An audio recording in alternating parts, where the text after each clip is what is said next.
ভরে পড়ে গেল। যেমনই পড়লো নাক বোঝা মুখ বোঝা এই বোঝা কে কোনখানে ভাগলো ই সাধু মুর্দি কোনটা ভাগলো ঢুকে পাওয়া যায় না। তো মা হালিমা দেখছে একে তোর পাওয়া যায় না, এই খুঁজতে খুঁজতে হালিমা মক্কা নগর পৌঁছে গেল। আর যেমনই যাচ্ছেন বাবা দেখছেন তাকিয়া আমার নবী মুস্তাফা নিজের মা আমিনার কোলে বসে আছেন। জোরে বলুন সুবহানাল্লাহ। সুবহানাল্লাহ। তো মা হালিমা বলছে হারে বেটা কত খোঁজ করলাম বেটা আর তুমি এখানে বসে আছো। নবী বলছেন মা গো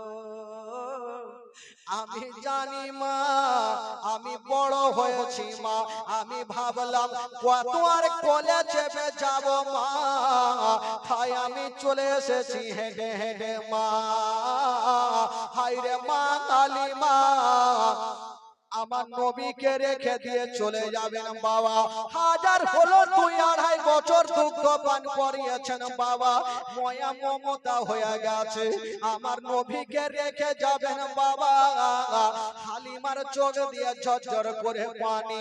আব্দুল মুত্তালিব বেশ কিছু বাবা সামান পত্র এনে মা হালিমার সামনে রেখে দিয়েছেন। বেটি হালিমা এইখান থেকে যা তোমার খুশি তুমি নিয়ে চলে যাও। মা হালিমা বলেছিলেন আব্বা গো আমি যা পেয়েছি অনেক পেয়েছি, আর আমার কোনো জিনিসের প্রয়োজন নাই বাবা গো। মা হালিমা যাবেন চোখ দিয়া পানি। আমার নবী মনের কথা বুঝে গেলেন বাবা। আমার নবী বলছেন মা গো তোমাকে একটা কথা বলে দি মা, তোমার বাড়িতে যদি কোনোদিন মুসিবতে পড়ে যাও মা, আমার নামখানা স্মরণ করিও মা, তোমার সমস্ত মুসিবত দূরে হবে মা। সুবহানাল্লাহ সুবহানাল্লাহ। খারাপ স্মরণ করলে তোমার মুসিবত দূরে হবে। মা হালিমা আমার নবীকে জমা দিলেন আর দেওয়ার পর সেখান থেকে ঘুরে গেলেন। বাবা গো আমার নবী কার কাছে থাকলেন ভাই? মা আমিনার কাছে আমার নবী থাকলেন বাবা গো। একটু আপনাদের মনটা চাঙ্গা করি, একবার গোটা মাজমা একটু হাত তুলে বলুন তো সুবহানাল্লাহ। জোরে তুলেনি, চাদর তো নাই, গরমের দিন আর এমনি তো গোশ খাইয়ে তাগড়া হয়ে আছে। গোটা মাজমা যারা নবীকে ভালোবাসেন ভাই একটু পরিচয় দেন, জোরে বলুন ইয়া রাসূলুল্লাহ। চলুন ভাই একটু মদিনা থেকে ঘুরে আসি, একটু চলুন আমার সঙ্গে গোটা মাজমা চলুন, কেউ চুপ করে থাকবেন না ভাই, সবাই আমার সঙ্গে জোরে জোরে পড়েন। আমার ভালো লাগে না আমি যাব মদিনা, আমার ভালো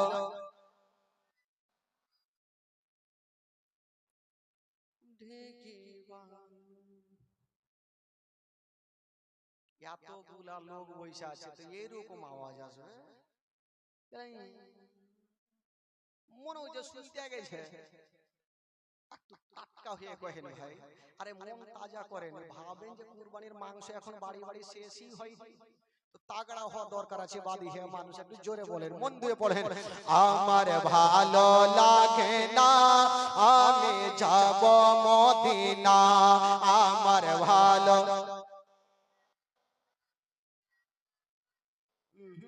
এখনো বাদী হইল না। এরকম বাদিহার আওয়াজ। পিছনের যদি চাচাগুলো আছে বয়োজ্যেষ্ঠ কি বলে যুবকরা আছে একটু জোরে বলেন তো ভাই, একটু মন তাজা এমন জোরে বলেন যাতে আশেপাশে শয়তান যদি থাকে তুমি যেন দুম ছেড়ে ভাগে। একটু মন খুলে বলেন তো দেখি গোটা মাজমা বলুন। আমার ভালো লাগে না আমি যাব মদিনা, আমার ভালো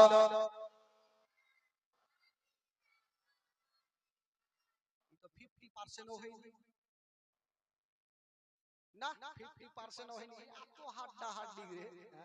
এইভাবে করলে কি কাজ হবে ভাই? আর একটু জোরে লাগান, তাহলে জানবে আশেপাশের লোকজন জানবে যে মারপিট লেগেছে। হ্যাঁ একটু জোরে লাগান তো দেখি। আমার ভালো লাগে না আমি যাব মদিনা, আমার ভালো মদিনাতে না গেলে মন শান্তি পাবে না, আমার ভালো আমার ভালো লাগে না আমি আমার ভালো লাগে না আমি যাব মদিনা মনে আছে যে আশা নবী গো হবে তোমার সঙ্গে দেখা মনে আছে যে আশা নবী গো হবে তোমার সঙ্গে দেখা ও গো পাখির মতো থাকতো না পাখির মতো থাকতো না উড়ে যাব মদিনায় আমার ভালো জোরে জোরে আমার ভালো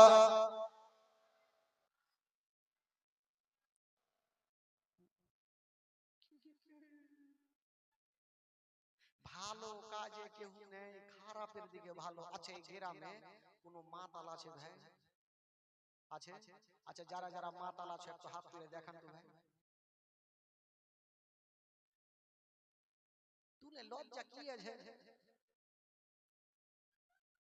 তার মানে আছে আর কি আবহাওয়া দেখে কেমনই লাগছে কেউ তো আছে মাতাল যত থাক ভাই যদি যতই ফুল পেট খাই পুলিশকে যদি দেখে লাই ওর কিন্তু জ্ঞান ফিরে যাবে হ্যাঁ একটা মাতাল জানেন একদম ফুল পেট খেয়েছে ভাই একদম খাইয়াছে আর মাঠ গোটা মাঠে রাস্তা একদম চলে আসে এই চলছে এই করছে আর চলে আসছে আর ওই রাস্তা ধরে একটা পুলিশের গাড়ি কিন্তু চলিয়েছে ই মাতাল দেখছে যদি পুলিশ ধরে এলে পাছাতে লাদনা পড়বে পুলিশের গাড়ি কাছিয়ে যাইছে ই ভাবছে কোনঠে লুকাবো রে ভাই কোন জঙ্গল দেখা যায় না কিছু নাই কোনখানে যাব হঠাৎ করে দেখছেন একটা কবরস্থান জুতা খুলে কবরস্থানের কাছে এইভাবে দাঁড়িয়ে গেছে আর শুরু করেছে আল্লাহ আল্লাহ মানে বাঁচার লাগে এবার পুলিশ গুলা ভাবছে যে কোন আসামির বাড়ি যাব তো চিনহি না কোনটা গ্রাম এটাও জানি না তো কাকে জিজ্ঞাসা করব মাঠে কাউকে দেখা যায় না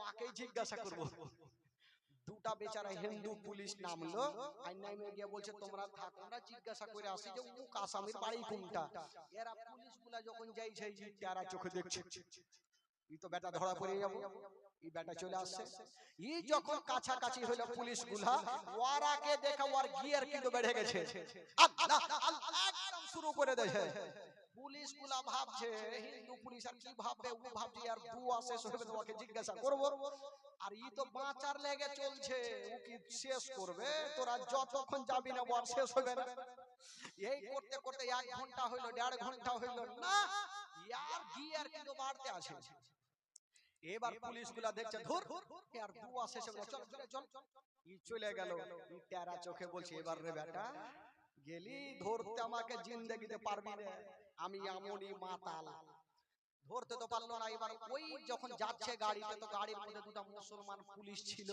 এরা বলছে কি হইলো বলে ধুর তোমাদের এমন দোয়ার দুয়াই শেষ হয় না যে জিজ্ঞাসা করব তো মুসলমান পুলিশগুলা ভাবলো বাপ রে ই মনে হয় একটা আল্লাহওয়ালা আছে না তো এত লম্বা দোয়া করে তো তোমরা থাকো আমরা দোয়াতে শামিল হব ইয়ারা দুটা বেচারা নেমে চলে যাচ্ছে ওরকে দিকে আর ও চারা চোখে দেখছে ফের বেটা দুটা চলে আসছে এবার মনে হয় ধরা পড়ে যাবো ই তো দুজনে গিয়ে ইয়ারাও জুতা খুলে ওর পাশে দাঁড়িয়ে ইয়ারাও শুরু করেছে আল্লাহ শুরু করে দিয়েছে এই করতে করতে ইয়ারা ভাবলো 1 ঘন্টা হোক 2 ঘন্টা হোক তারপরে তো ছাড়বে জিজ্ঞাসা করব তো এই করতে করতে 2 ঘন্টা পরে এই পুলিশগুলো কিন্তু খাসতে গেছে ভাই রাগের মাথায় বলছে ই কিন্তু মাতাল দাঁড়িয়ে গেছে বলে কি হলো বললে তুমি কিসের দোয়া করছো এত লম্বা দোয়া বাপের কালে আমরা করিনি ই বলছে আমি 1 ঘন্টা করি 2 ঘন্টা করি আমার বাপ আমার ব্যাপার তুই করবি কর না করবি যা পুলিশগুলা ভাবছে ঠিকই তো কথা ও দোয়া করলে আমি মানা করার কে আছে ও কিন্তু চলে যাচ্ছে তো ওকে জিজ্ঞাসা করছে তোর কে মারা গেছে বলছে আমার বাপ মারা গেছে ও তোর বাপ মারা গেছে তো ওখানে কোনো কবর নাই একটা ছোট বাচ্চার কবর ইয়ে বলছে আরে তোর যে বাপ মারা গেছে তো তুই ছোট বাচ্চার কবরের কাছে যে কাঁদছিস ই তারা চোখে দেখছে বাপরে ফাইসা গেল ই চট করে বলছে এ দারোগা বাবু জানেন না আমার বাপ যখন এত বড় ছিল তখন মরে গেছে তো মাতাল থাকে সব রকম মাতাল থাকে বেরাদরান ইসলাম মন এবার চাঙ্গা হয়ে গেছে একবার জোরে বলুন সুবহানাল্লাহ আরো জোরে क्या सुनना দিলে ভাই মনটা ফ্রি হবে না, তখন বাড়ি ভাগবেন। বাবা গো চলুন মদিনা, একবার জোরে মোহাম্মতে আমার সঙ্গে পড়ুন। আমার ভালো লাগে না আমি যাব মদিনা, আমার ভালো মদিনাতে না গেলে মন শান্তি পাবে না, আমার ভালো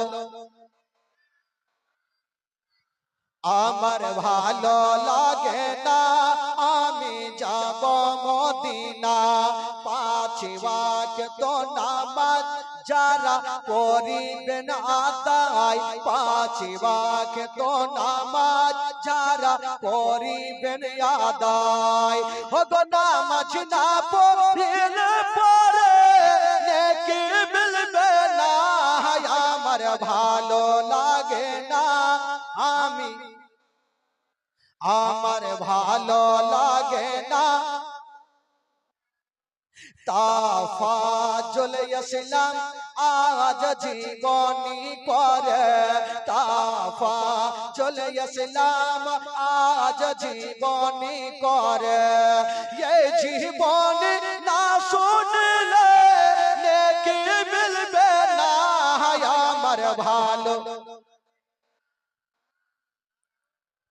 আমার ভালো লাগে না আমি যাব মদিনা, আমার ভালো। একবার মহব্বতে বলুন তো সুবহানাল্লাহ, একটু গোটা মাজমা বলুন সুবহানাল্লাহ। আচ্ছা যাদেরকে ঘুম লাগছে একটু হাত তুলে দিতে হয়। বেচারা ইয়াকে ঘুম লাগছে, ই বুঝতে পারে না, অ্যাক্সিডেন্ট হয়ে গেছে। আশা করি ঘুম লাগবে না ভাই। আর আচ্ছা বলুন তো আমার নবী এখন কার কাছে আছেন? জোরে বলুন। আস্তে আস্তে আমিনার কাছে থাকতে থাকতে আমার নবীর বয়স হয়ে গেল 6 বছর। জোরে বলুন সুবহানাল্লাহ। কয় বছর হইল? 6 বছর। এই 6 বছর বয়সে মা আমিনা ইন্তিকাল করবেন ভাই। মারাত্মক ঘটনা, প্রত্যেকের চোখের পানি ঝরঝর করে পড়বে। তারপরে এই ঘটনা বলার পর ইনশাআল্লাহুল আজিজ একটা আরেকটা মারাত্মক ঘটনা হবে। তবে মা আমিনার ইন্তিকালের ঘটনাটা একটু মন দিয়ে শুনেন ভাই। জীবনী কাকে বলে মা গো, একটু মন দিয়ে শুনবেন মা। আমার নবীর বয়স কত বললাম ভাই? 6 বছর বয়স। একদিন মা আমিনা আমার নবীকে বুকে নিয়েছেন ভাই, আর চিন্তা ভাবনা করছেন যে আমার স্বামী তো বেঁচে নাই, তবে এই ঘটনা শেষ না হওয়া পর্যন্ত কেউ উঠবেন না ভাই, কেউ উঠবেন না। মা আমিনা আমার নবীকে নিয়ে চিন্তা করছেন, আল্লাহ আমার স্বামী জগতে নেই, আমি অনেক দিন থেকে আমার বাপ মায়ের দেশে যাইনি, একটু ইচ্ছা যাচ্ছে বাপ মায়ের দেশে থেকে ঘুরে আসতাম। প্রত্যেক মা বোনের শ্বশুর বাড়ি থেকে বাবা মায়ের বাড়ি যাওয়ার ইচ্ছা জাগে। তো মা আমিনা বলছেন আমি যদি যাই তবে কার কাছে পারমিশন নেব? আমার স্বামী তো বেঁচে নেই, আমার শ্বশুর আব্বা ছাড়া কেউ নাই। বেচারা মা আমিনা আমার নবীকে কোলে নিয়েছেন আর চুমা খেতে খেতে শ্বশুর আব্বার সামনে গিয়ে দাঁড়িয়ে গিয়েছেন। চোখ দিয়ে পানি ঝরছেন আর বলছেন আব্বা একটা কথা বলবো আব্বা। বললো কি কথা? বলছেন আব্বা গো অনেক দিন থেকে বাবা মায়ের দেশে যাইনি আব্বা, যদি কয়েক দিনের জন্য ছুটি দিতেন তবে বাপ মায়ের দেশ থেকে ঘুরে আসতাম। যেমন এই কথা বলা জানাবে আব্দুল মুত্তালিব বাবা কোনো উত্তর করলেন না,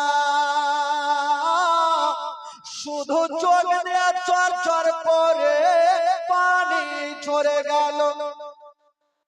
মা আমিনা শ্বশুর আবার চোখের পানি মুছে দিচ্ছেন আর বলছেন আব্বা গো আমি যাব না, কিন্তু আপনার চোখের পানি দেখতে পারবো না। সুবহানাল্লাহ। মা আমিনা এই কথা বলে দিয়া শ্বশুর আবার চোখের পানি মুছে দিয়া আমার নবীকে নিয়া বাবা ঘরের মধ্যে চলে গেল। যেমন যেতে নাই বন্ধুরা ওই দিকে জানা